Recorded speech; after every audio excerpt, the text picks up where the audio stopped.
Bom dia, boa tarde, boa noite. Esta é mais uma edição de Pedro e Cora, aquele seu programa sobre gatos e livros. Pedro e Cora, como vocês sabem, toda terça-feira, toda quinta-feira, no YouTube do Meio, ou então na sua plataforma favorita de podcast. Eu sou Pedro Dória, ao meu lado está minha grande amiga Cora Hawley. Gatos e livros? Tem assunto melhor? Eu acho que não tem. Olha, a gente vai falar de gato e a gente vai falar de que livro você vai dar de presente de Natal. Se você está precisando daquela dica perfeita, eu sei quem pode te sugerir.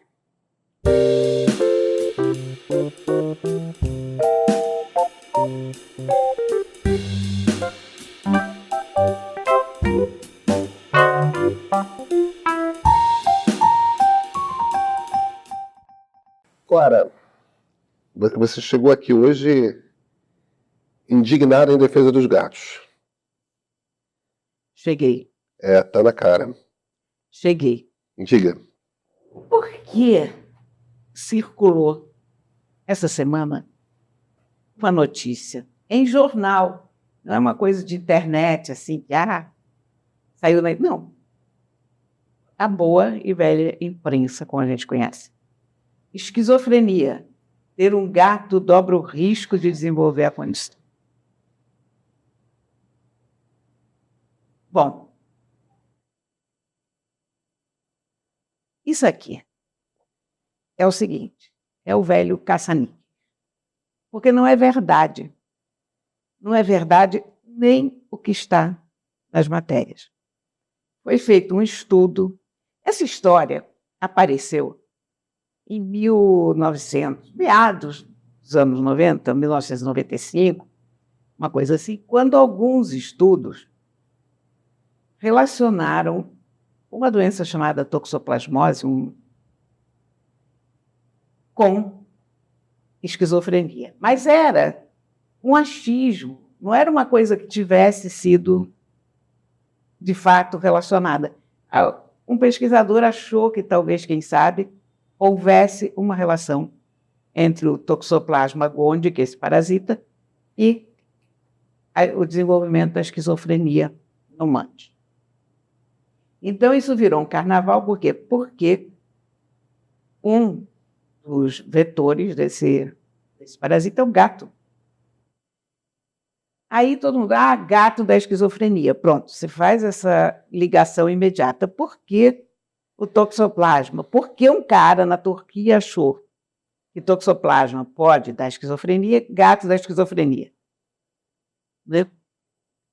Agora foi feito um estudo relacionando 17 estudos que se basearam nesse estudo lá de 1995, dos quais 17 estudos, os pesquisadores, dos 17, 15 foram extremamente mal feitos. Então, os pesquisadores que estudaram esses 17 estudos chegaram à conclusão que 15 dos estudos não prestavam. E os outros 2 eram inconclusivos. Mas o fato deles terem feito esse estudo sobre esses estudos gerou de novo toda essa onda. Ou seja, você faz uma coisa que é muito comum na ciência, que é uma revisão da literatura. É exatamente isso. Você faz um artigo, você constrói um artigo, que é um artigo olhando para todos os cientistas que estudaram um determinado ângulo de alguma coisa. Aí nesse artigo de revisão da literatura, são estudados 17 artigos, 15 são descartados por serem ruins, e 2 são inconclusivos, portanto, o que você tem não tem nada aqui. Pois é, olha, segundo os autores, alguns dos estudos eram de baixa qualidade. 15 das 17 análises não podem provar causa e efeito, e os resultados foram inconsistentes. Então, olha aqui, não aconteceu nada. Mas você tem um pessoal sem assunto na redação, você tem, evidentemente, um pessoal sem assunto numa agência noticiosa, e aí isso entra de novo nas notícias. Bom, por que isso me irrita? Porque isso é muito sério, porque isso entra em cima de um problema que a gente tem, que é o abandono de animais. Toda vez que sai uma notícia dessas, você tem picos de abandonos de gato. Você tem gente que tem gato preocupadíssima porque vai pegar. Porque as pessoas não leem as notícias. As pessoas leem as manchetes. Então, sei lá, está lá a jovem grávida pensando se pode ter um gato junto com o bebê ou não, sai uma notícia dessas, vamos dar o gato. Sabe, esse tipo de coisa. Os gatos são tão amorosos com o bebê. Pois é. O problema é o seguinte, é que as pessoas que conhecem gato já sabem que isso não é verdade porque já passaram por essa informação, porque a cada 2, 3 anos essa porcaria dessa não notícia vem à tona. E quando isso acontece, eu sou um para-raio disso, né? Claro, porque, como eu escrevo muito sobre gatos, eu recebo 600 e-mails e mensagens reclamando disso. Olha aí, mais uma vez, você tem que fazer alguma coisa. Cora, faça alguma coisa. E aí aparecem outros 600 e-mails e mensagens me dizendo isso é verdade. Enfim, o que eu percebo é que isso gera uma comoção. O que o pessoal que entra em contato comigo, que é da proteção animal, fica desesperado porque, olha, é um trabalho de formiguinha você recolher os gatos abandonados, você conseguir lares para os gatos. Uma coisa dessas atrapalha todo o processo. Uma coisa dessa, de novo, joga luz negativa nos gatos. E já são bichos que contam com uma má vontade em relação aos cães. As pessoas fazem muita maldade com o gato. Cara, então, isso me deixa absolutamente louca. Vamos lá falar do Toxoplasma gondii. Como é que você pega essa porcaria? Você pega isso comendo verdura mal lavada, você pega isso comendo carne crua. Para você pegar isso do gato, você sabe o que você tem que fazer? Você tem que literalmente comer o cocô do gato. Porque assim, o gato, primeiro, o gato com que você convive tem que estar com toxoplasmose. Pouquíssimos gatos têm. 10% da população felina de rua tem. Entre 10% a 15%. Isso da população felina de rua. Da população felina de rua. A população doméstica, 0%, porque o gato em casa come ração, a ração não transmite o toxoplasma, que é transmitido pela carne crua, que é pela caça que o gato eventualmente faz na rua. Mas mesmo assim, digamos, 10, 15% dos gatos ficam contaminados. Ficam contaminados, os ovos desse toxoplasma saem pelas fezes, mas para ficarem ativos, eles precisam ficar expostos à temperatura ambiente num período entre 24 e 96 horas. Quer dizer, está lá aquele cocô de gato seco que você tem que pegar e comer para pegar a toxoplasmose. Quais são as possibilidades? Uma criança pequena, uma caixa de areia, um gato usou aquela caixa de areia, ficou um cocô ali. É a única possibilidade que eu vejo, não vejo outra, mas essa pode existir. Mas é a forma mais rara de pegar a toxoplasmose. E toxoplasmose se cura, você toma antibiótico, pronto, acabou. Claro. É tão complicado isso, é tão irresponsável ver esse tipo de notícia. Eu acho que os jornais, eu acho que todo mundo tinha que ser tremendamente responsável pelo que publica, mas os jornais não podem baixar a guarda assim. Não pode publicar notícia Até porque achou engraçadinho, porque estava sem assunto, ou porque vai ser um bom clickbait. E no fim das contas, o conteúdo da matéria deixa claro que não tem nada ali. Nada. O problema é que você chama na primeira página com título, Exatamente. É um clickbait. Eu acho que os jornais... É difícil ser um jornal hoje. Os jornais sofrem a concorrência de todos os outros veículos online, de plataformas que não têm responsabilidade, de gente que posta o que for. Mas tem um clickbait que você não pode fazer. Uhum. Você tem que ter responsabilidade, você tem que pensar se o que você está publicando vai prejudicar alguém, alguma coisa, algum bicho, algum grupo. Não pode. A Reuters mandou, sei lá quem. Dane-se, leia e veja. Não, isso aqui não é uma notícia. Eu acho que você está inteiramente certo. Agora, vamos só, acho que não custa olhar pelo lado positivo. A gente estava conversando até sobre isso outro dia. As pessoas estão tendo mais gato. Sim. Está aumentando o número de adoções de gato, está aumentando.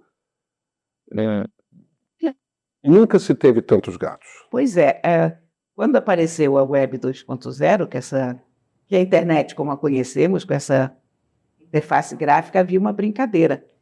A gente dizia que ela havia sido criada para os gatos dominarem o mundo. E essa previsão está se cumprindo. Porque através da internet as pessoas estão conhecendo os gatos. As pessoas que não conheciam gatos, que não sabiam como era o convívio com o gato, estão tendo convívio, estão percebendo que animais adoráveis que eles são, como eles são carinhosos, como são simpáticos, como são boas companhias dentro de casa. Mas eu fico muito estressada com esse tipo de leviandade que se comete com essa, porque essa notícia, sabe o que é? Eu estou passada, isso é uma notícia que já saiu 10, 15 vezes nos últimos anos. Vira e mexe, toda vez que alguém menciona o raio desse estudo, Eu entendo. esse troço vem à tona, porque dá para você postar uma foto de gato na capa, dá para você fazer uma manchete chamativa, porque eu acho que esquizofrenia, você tem gato, é esquizofrênico, né? Entra naquela piada da lógica portuguesa. Cara, e aí pronto, e aí começa o inferno para todo mundo que trata de adoção de gato, para as pessoas que têm gato, mas ainda não estão inteiramente convencidas se fizeram a coisa certa de adotar o gato. Isso reforça a posição negativa que pessoas têm em relação aos gatos, pessoas que não gostam de gatos. Ah, mas eu li que dá esquizofrenia. E daí, você tem essa informação, eu li que isso dá esquizofrenia, isso vai ficar, porque Eu entendi. a pessoa que está na dúvida, e aí você vai dizer, bom, qual é a importância de adotar gato? A importância é que nós somos responsáveis pelo mundo em que nós vivemos. Nós temos um mundo que tem um número inacreditavelmente, impossivelmente grande de animais abandonados. Deveria ser uma responsabilidade de todo mundo, deveria ser uma responsabilidade do governo olhar por esses animais.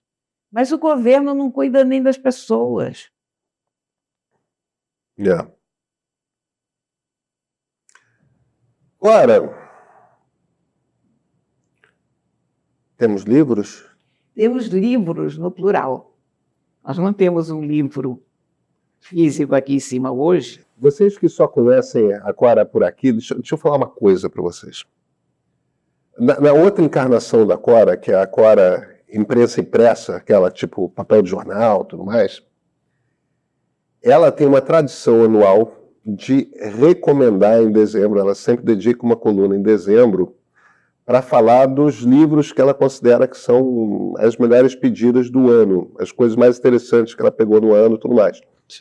E a gente nunca fez isso aqui no Pedro e Cora, mas, caramba, conta aí quais são as suas recomendações do ano, Cora.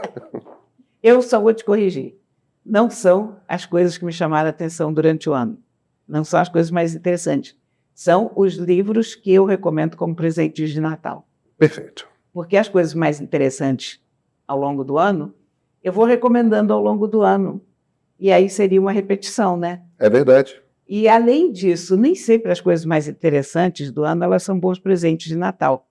Então, o segredo, digamos, dizer que isso é um segredo é demais. Mas, digamos, o macete da coluna é que são livros que eu penso como presentes. Podem ser, e eu dou dicas para o perfil que poderia gostar disso. Então, eu vou dividir a lista aqui. Para as pessoas que gostam de uma boa saga familiar, eu recomendei o Alo Âmbar, do Fernando Dourado Filho. Nós falamos dele aqui, lembra? Que é aquela saga de uma família judia em Budapeste que vem para o Recife, os filhos se espalham pelo mundo inteiro. É muito interessante. Foi realmente uma leitura muito prazerosa e é um excelente presente para quem gosta de um romanção dos clássicos, esse que tem vários personagens, acompanha uma família. Perfeito para essa pessoa. Olha, para quem não tem medo do desconhecido, eu recomendo As Sete Luas, de Malha Almeida, de Shehan Karunatilada. Se é que eu acertei. Isso é o que? Um nome indiano? Não. Esse é o nome do Sri Lanka. Ah, tá. Cheguei perto geograficamente. Chegou muito perto. Olha, esse livro ganhou o Booker Prize no ano passado. Eu li esse livro. Caramba, é o prêmio literário inglês mais importante. É um prêmio importantíssimo. Eu acho, e é um prêmio muito confiável, porque tem um excelente grupo de jurados e as escolhas são sempre muito pertinentes e muito, muito boas. Eu ainda não encontrei um livro que tivesse ganho o Booker Prize que eu não achasse, pelo menos, bastante interessante. Mas As Sete Luas, de Malha Almeida, é sensacional. A gente nunca fala de livros do Sri Lanka, né? É um país que está completamente no desvio para nós. Esse personagem acorda morto na fila da burocracia do além. Tem um monte de gente morrida em volta dele, de morte matada, de morte morrida, mas, sobretudo, morte matada porque você tinha uma guerra civil no Sri Lanka nos anos 90.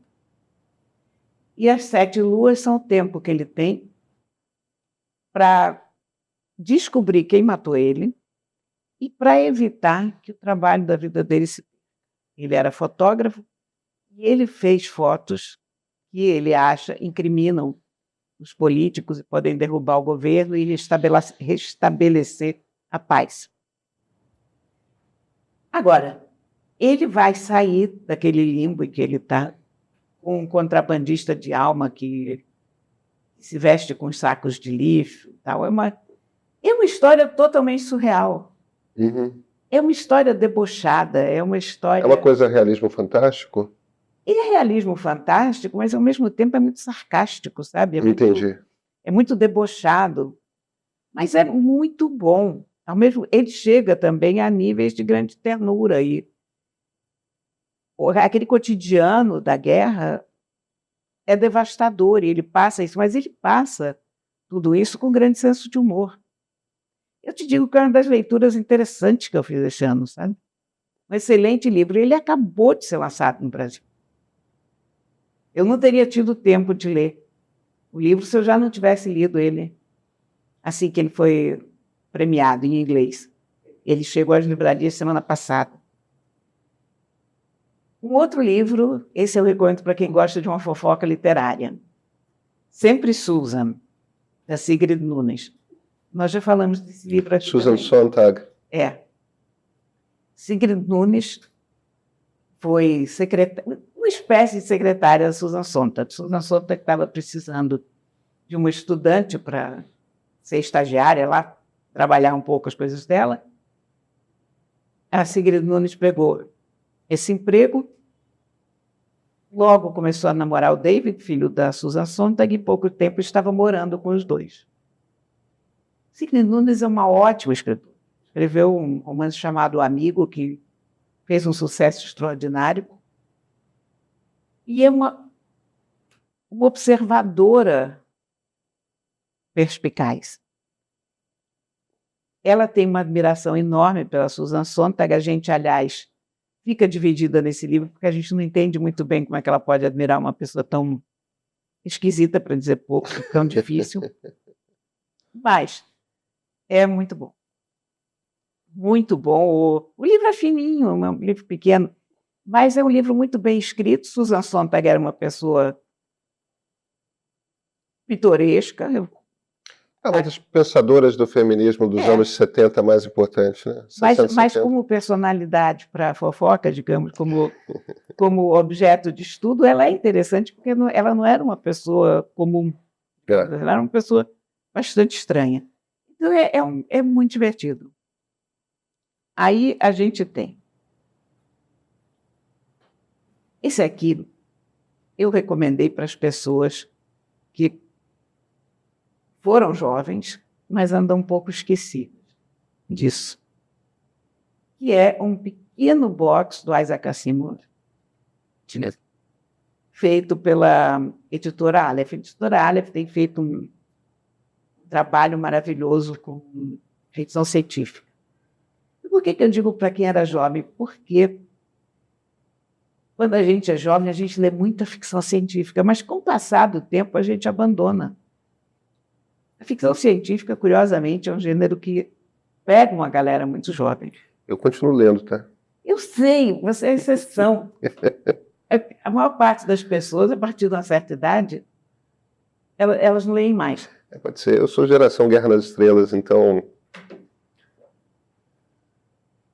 E essa caixa são 2 contos do Isaac Asimov, mas cada um feito no seu próprio livrinho. Imagina que coisa... Eu digo livrinho porque são pequenininhos. Então, cada conto, num próprio livrinho de capa dura, e muito bom para ex-jovens, porque eles têm uma letra desse tamanho, né? Você vai fazer um livrinho com conto, você tem que botar um pouco de fermento naquilo. Uhum. E são maravilhosos. Você acha que criança gostaria ou é... Eu acho que crianças um pouquinho mais velhas, jovens... Tipo os meus 12, 13? Sim. Seus meninos gostariam. Os livros são lindos para criança. E, aliás, eu devo dizer que as crianças hoje andam muito exigentes com o tamanho de letra também, viu? Que era uma coisa que a gente não reclamava muito quando a gente era criança e jovem, porque os livros tinham o tamanho da letra que tinham e a gente não tinha alternativa. Mas as crianças hoje, que usam Kindle e usam celular, e sabem que a letra pode ser maior, elas reclamam de letra pequena. Ah, que interessante. Já vi muita criança reclamando do tamanho de letra de livro. Eu recomendo para jovens, não jovens, e é um lindo presente. Imagina uma caixinha com esses 2 contos maravilhosos. Aí, para quem gosta de clássicos, quem gosta de uma edição bonita, eu recomendei 2 livros da Antofágica. Antofágica vem batendo um bolão. Lindos livros. No quesito livro bonito, né? Eles se superam. É uma coisa... É o livro mais caprichado que você vai encontrar. Tem textos de suporte, tem videoaula referente àquele texto. Cada livro é feito por um outro artista. São ilustrações a cores. Você tem vontade de pendurar aquele livro na parede. Eu recomendo Moby Dick e recomendo Mowgli. Moby Dick porque é um livrão deste tamanho. A tradução está maravilhosa. E é um livrão desse tamanho que dá pausa para você respirar. Tem ilustrações, os capítulos estão bem separados. Então, para as pessoas que acham que o Moby Dick é uma leitura difícil, ter esse espaço é importante visualmente. Não é uma massa de letras avassaladora. Você tem o teu olho se distrai, você respira. E é aquela leitura gloriosa. Então, eu acho a edição mais bonita do Moby Dick que eu conheço e está sensacional. E o Mowgli Você trouxe aqui. Eu trouxe, nós falamos desse pequeno Mowgli com as ilustrações, as pinturas da Júlia Debassi. E é lindo. E também Mowgli, a maior parte de nós não leu, porque a gente viu o filme e a gente não leu os contos. E é uma leitura ótima para qualquer idade. De fato, é muito bem escrito, é muito gostoso de ler. Então, super recomendo. E é um presente muito vistoso. Qualquer um desses 2 livros é um presentaço. É aquela coisa que a pessoa vai receber e vai dizer: ih, que lindo que eu ganhei. Sendo que Moby Dick, as pessoas pensam um pouco na história como como um romance de aventura, tudo mais. É sempre bom registrar que Moby Dick foi à época um romance revolucionário e Exatamente. é uma peça de literatura, tipo, é meio cânone ocidental. Eu, É um eu acho livro que ele, muito eu acho que importante. ele continua sendo revolucionário, É um livro muito importante. porque ele não é um romance numa ordem, com um começo, um meio, um fim, como a gente espera que o romance seja. Ele entra por caminhos diferentes, ele fala da pesca-baleia, ele fala da baleia, ele fala dos pescadores. É um estudo de personalidade, Exatamente, né? exatamente. É uma coisa fenomenal. Eu acho um dos livros favoritos da minha vida. Sabe aquelas listas que a gente faz, os 10 livros importantes da minha vida? Moby Dick certamente está aqui. E tem talvez a primeira frase mais conhecida da literatura americana, né? É verdade. Call me Ismael. Call me Ismael. Esse livro, você sabe, eu gosto tanto dele que eu me considero até suspeita para recomendar. De verdade. Porque eu amo o livro, eu amo esse livro num tal grau. Eu digo, gente, eu estou perdendo a objetividade em relação a isso. Mas, enfim, eu super recomendo essa edição. Está um fenômeno. A minha outra recomendação é uma trilogia inteira, da Débora Levy, que nós também falamos aqui. Eu não me lembro se eu falei da trilogia toda ou se Você falou de um dos livros. eu recomendei um dos livros, né? A Débora Levy é uma das escritoras mais interessantes do momento. Ela é uma pessoa que deve ter uns 70 e poucos anos, nasceu na África do Sul na época do apartheid. A trilogia dela cobre da época da infância dela até os dias de hoje. Coisas que não quero saber lida com aquela infância na África do Sul. O pai dela foi preso. Foi uma época difícil, enfim, então é aquela época cheia de espinhos que ela não quer abordar, mas aborda ainda assim. Depois ela tem um que se chama O Custo de Vida. Foi do qual você falou. Eu adoro esse título, porque o custo de vida parece o custo de vida, né? Você foi para o mercado e disse, é horrível o custo de vida. Mas na verdade, esse título é uma reflexão, que é o custo de vida, o que nos custa viver. Então, esse é o momento em que a mãe dela está morrendo e que ela se separa do marido, em que ela tem que desfazer o lar da família para ir para um apartamento dela e das filhas. Então, há todas essas reflexões sobre esse momento da vida. E ela pensa admiravelmente bem, com uma originalidade única. Ela tem uma cultura maravilhosa, ela faz referências excelentes e em nenhum momento artificiais. Em nenhum momento esses livros são pernósticos, ou em nenhum momento ela disse, agora vou escrever um livro. Não, ela está conversando com você. Isso é fenomenal. O terceiro se chama Bens Imobiliários. É isso, são as cascas, né?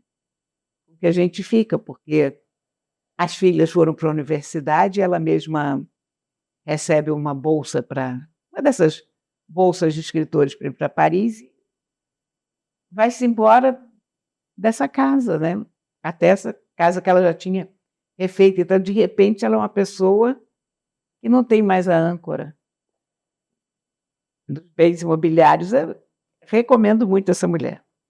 Para quem gosta da Rachel Cusk é uma outra grande autora e que tem uma trilogia muito bem sucedida também. E eu acho que é uma ótima pedida. Se você leu a Rachel Cusk, você vai adorar a Débora Levy. Finalmente, tem um livro que eu vou recomendar na semana que vem, eu já adianto, não recomendei, mas nós já falamos dele aqui. É o livro do Camilleri, O Método Siciliano, que eu acho o melhor policial da temporada, com aquela tradução maravilhosa da Joana Angélica Dávila Mello. E isso, por enquanto. Na semana que vem eu terei mais algumas, mas eu vou contar para vocês o que acontece na minha casa. Minha casa está em obras, vocês sabem. No meio disso tudo, imaginem a minha escrivaninha, isolada no mar de poeira e de lonas pretas e gatos perplexos. Em cima dessa mesa tem 57 livros, que são os livros que eu achei que seriam bons presentes. E me dói o coração ter que escolher só os que cabem na coluna, né? Claro. E aí tem alguns que eu fico em dúvida se eu posso recomendar, porque, de novo, essa é uma lista de presentes de Natal. Então, tem alguns livros que eu acho ótimos, mas você não pode dar um livro que espeta como um ouriço de presente de Natal, pode? Não pode. Um livro que te causa uma dor profunda, não dá. É um livro muito importante, mas, né? Eu entendi o critério, faz todo sentido. Tem que ser também um livro que seja bonito. Aliás, eu tenho que dizer que o Método Siciliano é horrível, aquela capa horrorosa, mas o leitor de romances policiais não liga para isso. Então, Clara, nos vemos na quinta? nos vemos na quinta. Então até quinta-feira.